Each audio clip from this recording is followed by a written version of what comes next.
Bonjour à tous les jeunes et ceux qui sont encore dans leur tête. Le bien-être, ça se mérite, ça se travaille. Il y a un coût pour tout. Arrêtez de penser que vous êtes différent des autres. Oui, vous êtes différent dans vos pensées, dans ce que vous représentez, mais votre cerveau fonctionne comme le cerveau des autres. Ça veut dire quoi? J'en vois beaucoup qui me disent « je suis pas comme les autres, j'arrête jamais de penser ». C'est comme si j'avais mon hamster qui était incapable de s'arrêter et je sais que c'est complètement différent, les autres ont la capacité de… Non, on a tous la capacité de pouvoir arrêter en fait ce hamster pour pouvoir se respecter. Donc votre cerveau ne s'arrête jamais, il est stimulé sans cesse, visuellement, par des images, par des sons, par des odeurs, par ce que peut-être que vous avez dans la bouche, s'il y a les personnes qui sont autour de vous, l'atmosphère, s'il y a des gens qui vous touchent, ou ce que vous ressentez émotionnellement à l'intérieur. Votre cerveau a besoin de faire des liens et de comprendre ce qui se passe pour garder un équilibre. Donc il ne s'arrête jamais, il a toujours besoin de comprendre inconsciemment.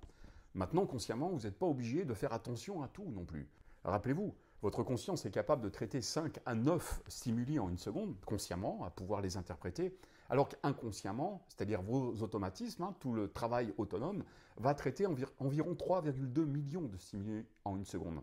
Alors il est possible qu'il va percevoir quelque chose par un ancrage, les amygdales, les émotions vont vouloir comprendre ce qui est en train de se passer, et ça va peut-être remonter légèrement à votre conscience. Mais vous n'êtes pas obligé de vous y arrêter. Il y a un temps pour tout.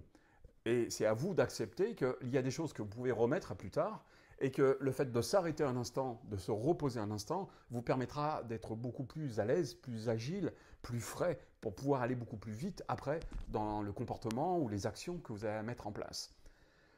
Donc votre cerveau ne s'arrête jamais, le vôtre comme celui de tout le monde. Il ne s'arrête jamais, il ne supporte pas le vide et la moindre interrogation, il va lui falloir une réponse. Maintenant, à vous de prendre les bonnes décisions et de vous dire, là, pour l'instant, je mets ça de côté, notez-le, prenez un papier, notez à quoi vous devez penser par la suite, mais cet instant que vous vous donnez à vous, c'est pour vous respecter aussi bien physiologiquement que psychologiquement. Demandez-vous qu'est-ce qui fait que votre hamster a toujours besoin de tourner et qu'est-ce qui fait que vous avez besoin de croire que c'est une différence que vous avez par rapport aux autres. Très souvent, quand le hamster ne s'arrête jamais, c'est une fuite. Une fuite d'un moment où vous avez peut-être peur de ne pas arriver à atteindre quelque chose. Une croyance qui dit que ne pas s'arrêter de travailler, c'est ne pas travailler, c'est ne pas mériter. Ça peut être aussi une fuite dans le sens où vous ne voulez pas peut-être vous arrêter sur quelque chose de plus important, vous ne voulez pas vous remettre en cause, ou vous ne voulez pas voir une certaine réalité en face. Travailler en méditation, en cohérence cardiaque ou en auto-hypnose va vous aider en fait à prendre du recul. Sachez que quand vous êtes dans l'énergie du mouvement, en fait, vous êtes focusé sur un point et vous ne voyez pas ce qui se passe autour. Donc le fait de pouvoir faire cohérence, méditation, auto-hypnose, c'est prendre du recul et puis observer peut-être qu'est-ce que vous faites, quel est le sens de ce que vous êtes en train de faire en ce moment et qu'est-ce que vous voulez atteindre. Ça va nous emmener beaucoup plus loin dans une réflexion. Qu'est-ce qu'on veut faire de notre vie? Qu'est-ce que représente la vie pour nous? La vie, en fait, c'est un simple claquement de doigts. C'est une perception qu'on peut avoir sur un temps qui passe, sur une journée de 24 heures. Un papillon, ça vit 24 heures, c'est éphémère.